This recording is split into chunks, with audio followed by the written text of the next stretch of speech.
Hi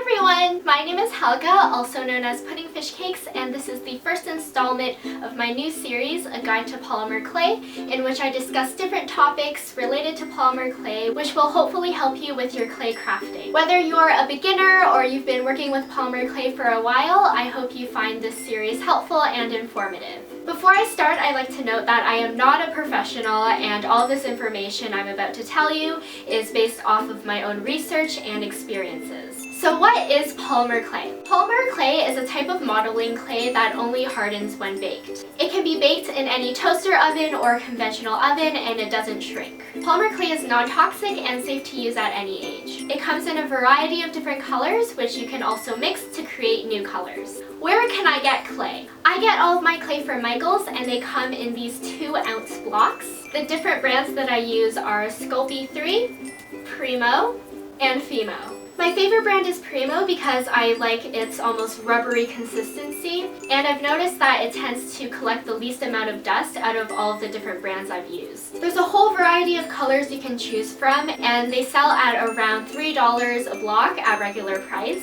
However, Michael's has a lot of sales, so make sure you watch out for those. These blocks can go as low as 99 cents. How do I bake my pieces? Like I said earlier, polymer clay can be baked in any toaster oven or conventional oven. Every block has baking instructions on the side where it says what temperatures you should use and how much time your pieces should stay in the oven. I place my pieces on a ceramic tile or parchment paper before I place them into the oven. I suggest checking up on your pieces every 3 minutes or so, since every oven is different and unpredictable. I've noticed that toaster ovens tend to heat up your clay a little more quickly than regular conventional ovens, so I suggest lowering your temperatures just a bit to prevent burning. Personally, I usually bake my pieces at around 270 degrees Fahrenheit for around 10 minutes in my toaster oven. If my pieces are larger, I'll just leave them in the oven for a slightly longer time. After your pieces are finished baking, do not touch the clay. This is the point where the clay is at its most brittle state. If you touch it, your clay might crack or even fall apart. Make sure your pieces are completely cooled down before you start handling them. I recommend opening up your oven so that the heat can escape,